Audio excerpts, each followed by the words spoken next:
Hi there, I'm Ryan Hamill. I'm the System Culinary Manager with Sodexo and University Hospitals. I'm Tony Verona. I'm the Culinary Director with UH and Sodexo. Welcome, everyone. Today we're going to do Culinary Foundations Knife Skills Training.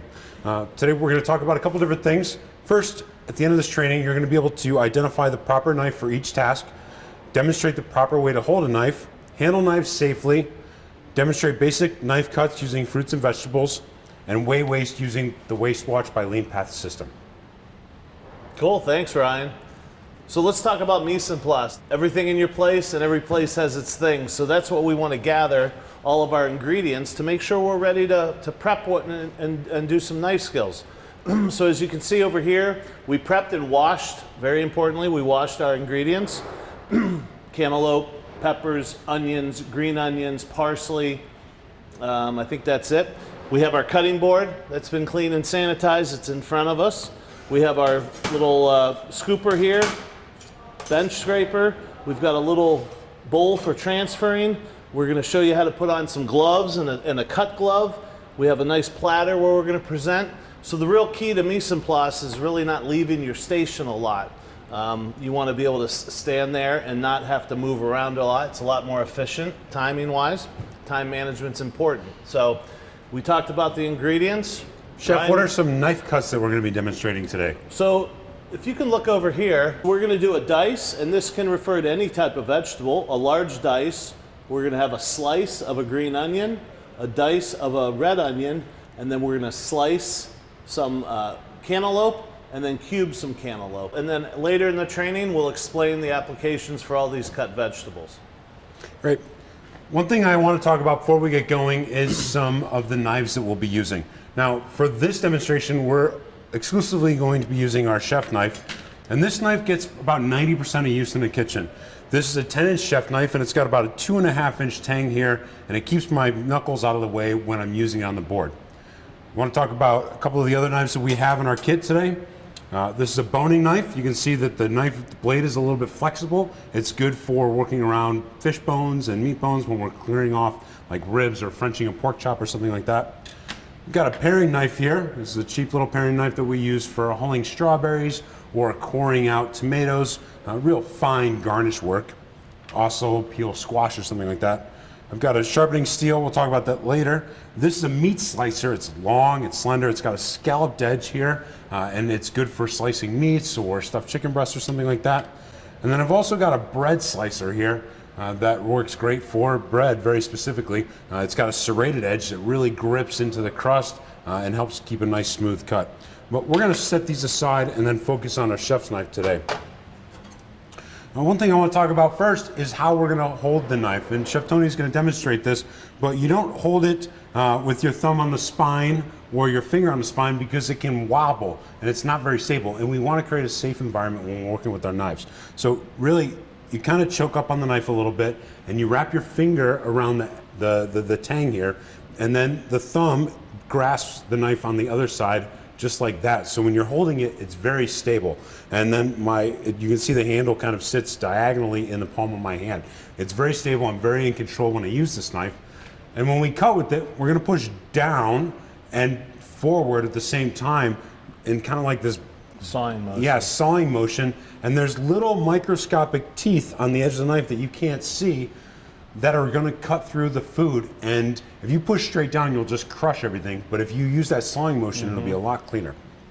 So now that we've talked about how to properly hold the knife, I want to go over some safety principles when working with the knife. First, we always want to keep the knife edge away from us, and storing on the counter, the knife edge is never hanging over the counter. Second, we always want to cut away from ourselves and be mindful where the blade is at all time. Third, if the knife falls, never catch it. A falling knife has no handle. It can, you always just want to get away, back away as quick as possible. Also, when walking through the kitchen, you always want to make sure that you hold the knife down with the blade at your side, point it backwards, and then announce your presence in the kitchen. I'm coming through with a knife, or behind you with a knife, or a corner with a knife. That way people know that you do have a knife in your hand, and to be mindful when they're moving around you. A dull knife is a useless tool, and we use that term in the kitchen. Sharpening your knives is very important, and we're not going to demonstrate it on this module, but different sharpening systems are available in the kitchens across the system. Some use the ones that drag across the blade, or some use sharpening stones. Whatever procedure that you use, you always want to make sure that your knife is very sharp. It allows you to press a little bit more gently when working with the food, which will prevent accidents from happening in the future. The company can also sharpen your knife for you, which is highly recommended. Yeah, we have many companies across the system that do come in and sharpen our knives. Yep. The last component is we've got a nice stable cutting board in place. If you don't have the rubber grips like this cutting board does, then you can lay down a wet paper towel or something along those lines. And then you always make sure that you're going to wear a cut glove. And Chef Tony's going to demonstrate how to put a cut glove on. Yeah, safety first, right? I do want to talk a little bit more about storage of the knives when not in use, or even when in use. Can you explain a little bit more about storage, and do we store it in buckets? Do we not store it in buckets? That type of thing. Yeah, good call out, Chef Tony. So when we store knives, we want to make sure that we're not storing them in sanitizer water or knife blocks. We do have knife magnets or boxes across the kitchen. Make sure that those stay cleaned and get cleaned periodically. Also, we're not storing them in sanitizer buckets. Somebody could go in, grab it for a towel, and cut themselves accidentally. When we wash knives, we wash them by hand. We walk the knife over the dish area, wash it by hand. We never run it through the machine. We never walk across the kitchen with the knife on top of the cutting board. And then make sure that you wash, air dry it, or wash, rinse, sanitize, air dry, and then put it away back where it belongs immediately, so it's not just sitting on the counter. I was fishing in the pot sink the other day, and I was like, man, if there's a knife in here, it's going to be bad news. We definitely don't ever put knives in the hand sink, right? Yeah, don't give them to the dishwashers. No respect on them, but we should just clean them ourselves. Absolutely. Well, speaking of safety, a cut glove. So what's a cut-resistant glove? You can still cut yourself with a glove, right, with a glove on, but it's going to minimize the risk. So there's little fibers in here that help with cutting yourself. But the big thing is you want a clean glove, right? First thing you want to do, we're dealing with ready-to-eat foods. What's that mean? That means if we touch this and we have contaminants on our hand and someone puts them in their mouth, then they could get sick. None of this is going to get cooked. Actually, some of it may be getting cooked, but we're going to act like it's all not going to be cooked today. But if we were cutting diced peppers and we were going to cook them, then we would just need a glove on our left hand. So what I like to say is glove, glove, glove. So we're on our left hand. I'm right-handed, so it's going to go on my left hand. Glove first, cut glove next. And you want to get the right size glove for yourself. Now it looks kind of funky right here, but I really am going to pull this down tight, because the last thing you want is a lot of loose glove hanging out. So you can see what I'm kind of pushing it down, because you're going to end up catching that with a knife. I wear a large, but again, I want to push that down, and it's a little bit of a pain, but look, safety sometimes isn't always the easiest Always thing. apply the 3 checks for safety. 3 checks for safety. And then we're going to put another glove on top, and that's going to help not only with cleanliness, but it's going to keep everything nice and tight. And as you can see, I'm kind of pushing it down, and now all my fingers are nice up there. And we're going to act like this is all being ready to eat, so we're going to put on another glove. One thing that I like to do, Chef Tony, is buy a size of glove that's super snug and then run it through the dishwasher, and it shrinks up nice so it's super snug on my hand. Cool. So let's talk about, I know I mentioned it earlier, but I want to give a little bit more explanation about some of the things. So we talked about the glove and just some terms that we're going to be using throughout the presentation if you're not familiar with them. So a dice. What's a dice? 1/4 inch by 1/4 inch by 1/4 inch by 1/4 inch, like a little box. That's what this is. That's a larger dice, a different size. The slice on the green onion has no size.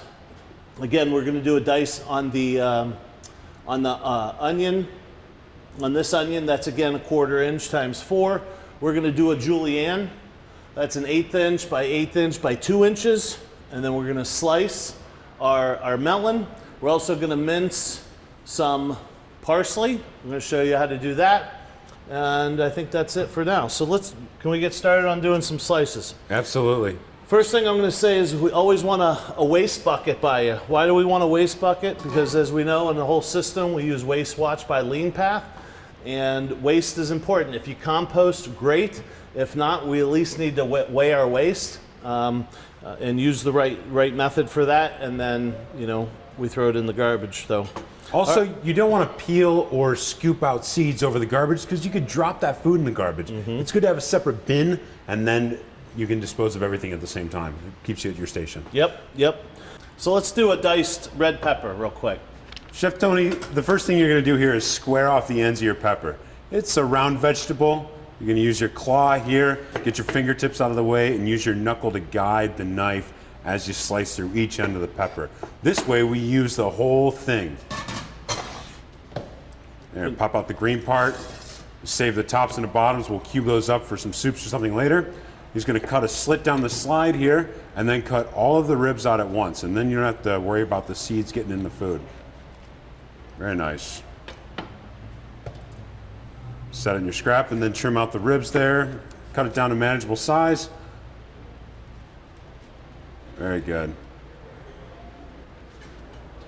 And when he's scraping stuff off the blade, he's pushing towards the edge of the blade, never along the side of the blade, right?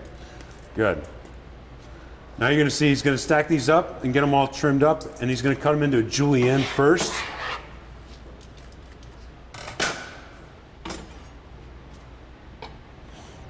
Using that rocking motion that we talked about earlier. And that's going to get that nice julienne going. It's an 1/8 inch by 1/8 inch by about 2.5 inches, 2 to 2.5 inches. And when I get down here, if I'm julienne, I like to save this, and this will turn out to be my dice. Yeah, good.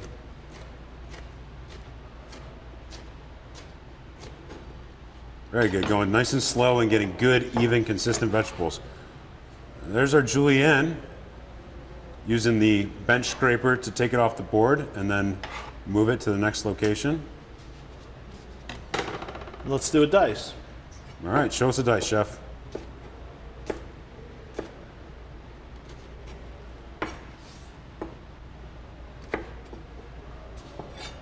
Now he lines them up and cuts them across, and you're shooting to get a thickness that's the same as the julienne was, so you get nice even sized vegetables. And this is really important when we're cooking recipes. We'll get good consistent cooks on the vegetables by using even knife cuts. We know that all those peppers will be cooking at the same frequency. If we had big ones and small ones, they'd be, some would be overdone, some would be underdone. Plus it looks great. How's that look? Looks great, chef. All right, the next thing we're going to do is how to peel and break down a cantaloupe. And this technique works for honeydew, cantaloupe, watermelon, anything big and round. The first thing we do is get a straight side. It's a rolly vegetable, so you want to cut a couple nice even ends off the holes of the cantaloupe, so to speak, and then he's going to get a nice stable base and then cut slices of the peels, very thin slices. It could be 11 to 12 cuts. We're really just trying to shave off the green and leave all the orange on the cantaloupe. This way we don't waste any edible portion here. I like to use the sine motion, and what I like to do is follow my knife blade right around this green part. As you can see, I'm kind of doing it with the bench scraper, but I want to follow that because I don't want any green on my melon. Plus we want to do this efficiently as possible. If we have to go back and trim a bunch of green off at the end, it's kind of a time waste. And you can see how I'm not pushing down, I'm using a sine motion, and then when I get down to the end, I'm following the natural curvature of the melon.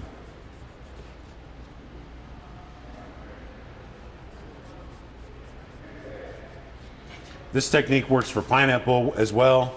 You could use it to peel an orange or a grapefruit if you wanted to segment out citrus. It's the same principle, just with smaller fruits.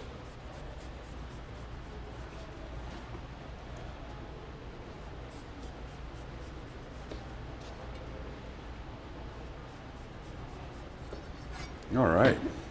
Looks good, chef. How many did I get? I didn't count. 1, 2, 3, 4, 5, 6, 7, 8, 9, and 10 on the bottom. Excellent. I see a lot of people that get about 5 or 6, and you can see that there's a lot of product on there. So we go through and clean out a little bit of that green. That stuff's not good eats. Yeah, people don't want to see green on their melon. That might not be really green, but there's kind of some whiteness on there, so I just shave that off a little bit. Yeah. Nice and stable. Yeah, and then cut right through the poles. Nice clean cut. That way we can scoop out the seeds. When I scoop out the seeds, you don't want to dig into it because you're going to waste some product. So I want to be able to kind of scrape. You can see I'm using the tip. I see a lot of people dig and then you end up losing some product because, you know, we want to conserve as much meat as possible. And I know I'm doing this slow now and people might think, oh, hey, our cooks need to move a little faster. Well, once you start doing it, you get used to it. And we're doing this as a training video. So we're getting all that off, all the membranes out of there. But you can see I'm leaving pretty much everything in there. Okay? All right, Chef, what's the next step here? We're going to do a dice. So you can see he's putting the flat side down so it's a nice stable cantaloupe. And then he's going to cut a nice slice about 1 inch off the cutting board, keeping that hand open and out of the way. The other thing as I do is I sort of put some pressure like this, because if you slip, you're going to slip down, right? And your hand's all the way here. You can see there's nothing over here.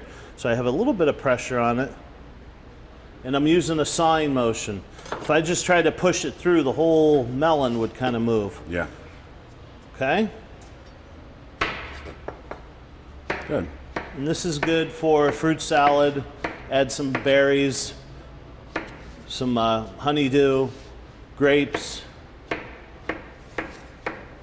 There's probably a bunch of ways to cut melon, but as you see my technique, I like to do that, what I did before, and you can see I'm turning around, I'm keeping everything, right? It was like that, right? And a lot of times you might get it like this, but when you turn it around, you want to kind of line it up. That way you get even. You can see how I'm pushing it off, I'm pushing away. You never would want to do it that way. And to me, those are pretty even, right? Those are beautiful, Chef. Okay, let's put this aside. And then we're going to do a sliced. So how I like to do a slice for a fruit platter, which I started already here, right? The problem with this now is that it's kind of, right? Well, I'm already doing diced. So I like to cut these in half, and that'll be for my fruit salad. But now I made a nice flat surface. Let's do that to both. You can see I'm cutting away. I'll just cut these in half for fruit salad. And now this is when I use that claw method again, holding the knife like Ryan talked about.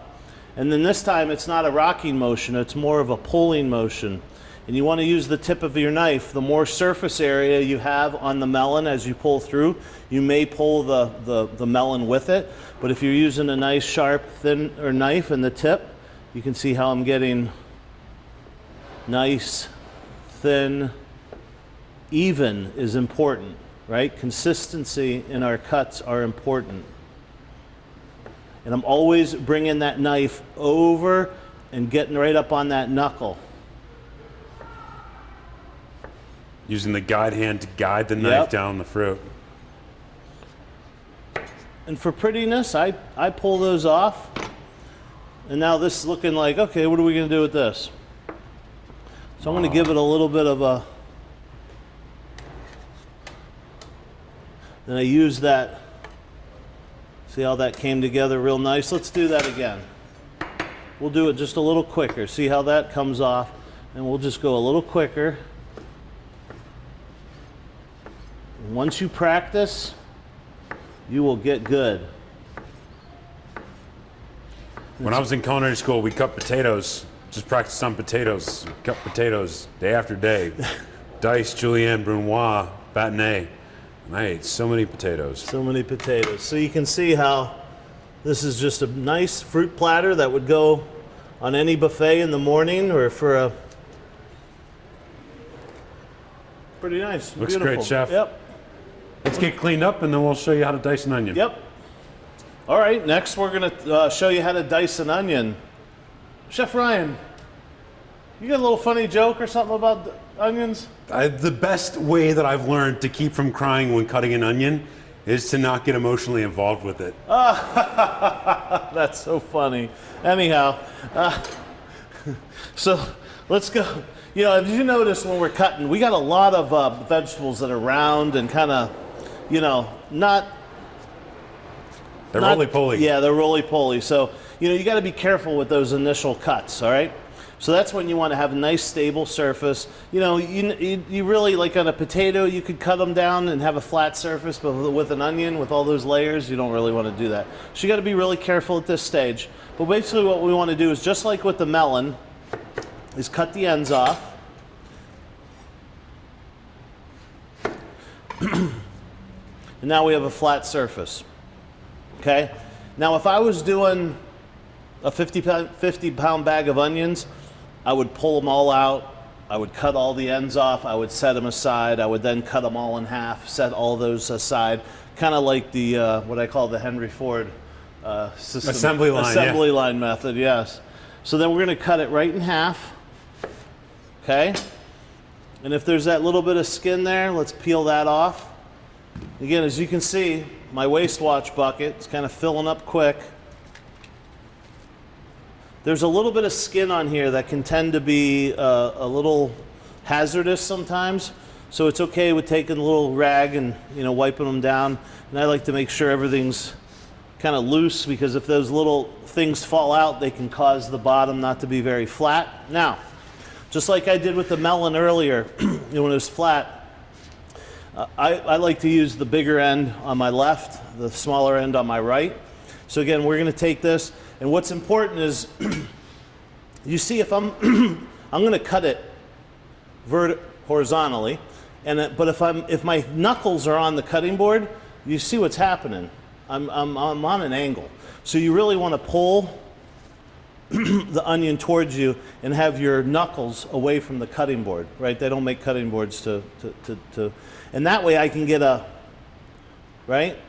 nice even horizontal cut. Now I'm going to use, you don't need a claw here, I'm going to use my heel of my hand, and again you see how I'm using the sawing motion, right? And I almost want to go to the end, which I didn't all the way, which is fine. And believe me, this is a lot easier when you're doing it in faster motion, but I'm trying to show you here. But you see I'm giving it sawing motion, and I almost went to the end, and now I pull it out. So now I have two, and you can see they're somewhat even, right? A little bit off here, but not too bad. Then I'm going to turn it towards me, and now this is when I'm going to use the claw method. And this is where a sharp knife really comes in handy, because you really want to be able to, and we've all used a dull knife when we're cutting an onion, and it just makes a mess. And that's actually, his joke is kind of lame, but what really makes you cry is when you use a dull knife and all those juices come squirting out, and that's what's coming up. If you use a sharp knife, that's really how you prevent from crying. Not prevent, but try to help reduce. So you see what I'm doing? I have a sharp knife, and as I'm doing it, I'm not pushing down like this. I'm pulling back, right? I'm using that sawing motion. We've said it many times, where we're pulling back.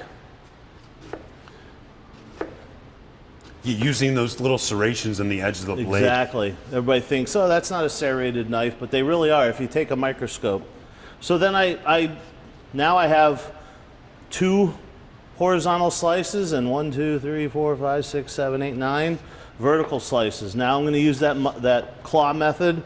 And in this case, I'm not going to use the rocking method, because the onion can sometimes be too high, and then you're reaching up like this, and then you're really not using the rocking, your tip's on the board. So I like to pick it up, sawing motion, Always cutting away from you. Yep. Using your guide hand to guide the knife along. Yep. And Keep your fingertips out of the way. Now there's a point where you're going to come to there. I'm putting that off. There's a point where you're going to come to here where that didn't slice anymore. You could you're going to have to use this for something, right? You could chop it up and throw it in soups. But what I like to do is just go, and then I turn it this way, and now I can go with the rocking motion. And I utilized that whole thing. And look at those cuts. They're relatively even. And why do we want even cuts, Ryan? For consistent cooking, Chef. Yeah, just like we do with the red cooking. pepper. Consistent cooking, that's right. All right. So we're going to move on to what's next, Ryan. Green onions. We're going to slice some green Green onions. onions, okay.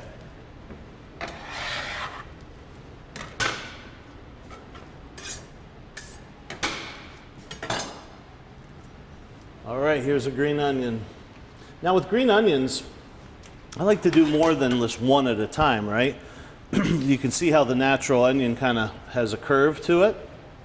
I want to line those up in that same format. And I first line them up with the ends because these aren't very pretty. So we're going to take those off and put those in our pile. Now, there's tons of ways you can do this. I'm going to show you my way. What I like to do with my clawing method is not only use a claw this way, but it's almost like a crab claw. And I use my thumb and my pinky, and I kind of make and this takes some time to learn, it really does. But again, I'm using my pinky to try to keep them a little closer together other than all spread out like this, right? That would be very difficult to cut. So I'm lining them up, I'm holding them together, and I'm using that rocking motion. Now every once in a while, I got to move back, but I'm trying to keep that knuckle against the blade. So you can see as I'm moving back, see this one kind of rolled over, I'm folding that back over, and I keep pinching to keep them together. It makes a big difference. Pushing down all the way too to make sure you cut completely through the onion. Pushing down not only on the knife, but on you want this stable. You don't want them flapping around, because the last thing you want, and this is how you cut yourself, is when you don't feel comfortable when a vegetable is kind of moving around underneath you and you're kind of chasing it with the knife. You want it kind of firm. See, this one flew off. And now at this point where you can't grab it anymore, I kind of push it up against the knife.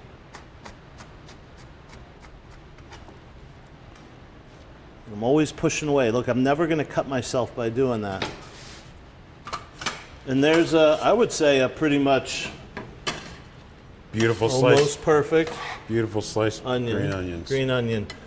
Use these for garnishes, soups, sauces. Mix it with garlic. Beautiful. All right, what's next, Ryan? The last thing we're going to demonstrate is minced parsley. Parsley, here we go. So we picked some earlier just for the sake of time. Thyme, parsley? No, it's parsley, not thyme. Okay, so we picked them earlier, but some parsley stems are perfectly fine. These are fine even if they were a little bit longer. I find that when you chop cilantro, you can even go a little bit further because those stems are perfectly fine. How I like to do it with this is, I mean, you could call it a chiffonade. Typically, you're going to use a wider leaf for a chiffonade, but you can see what I'm doing here is I'm folding these up. Right now I have a nice bundle, and what's that's doing is making a, help me. A little roll, a little cigar. A little cigar, right? And then I'm going to use that method again.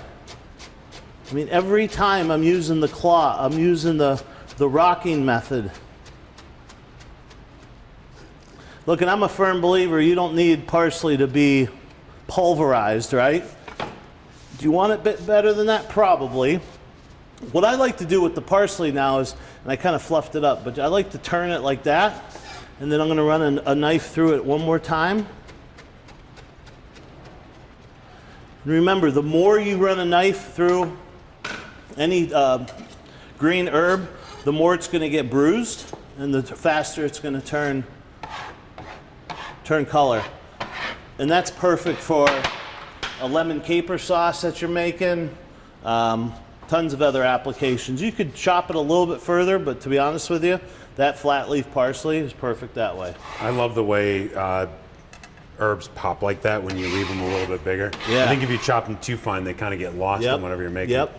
And especially if you're using, that could garnish something raw or put it in a sauce, it'd be perfectly fine. So I think we did pretty well today, right? Showing the knife cuts. But last thing I'm going to talk about, well, there are a few other things, but one of the last things is our trim waste. So we had a little bit more than this, but these training videos, this Culinary Foundations, are for all the UH employees and the Sodexo chefs and managers around the system, the UH system.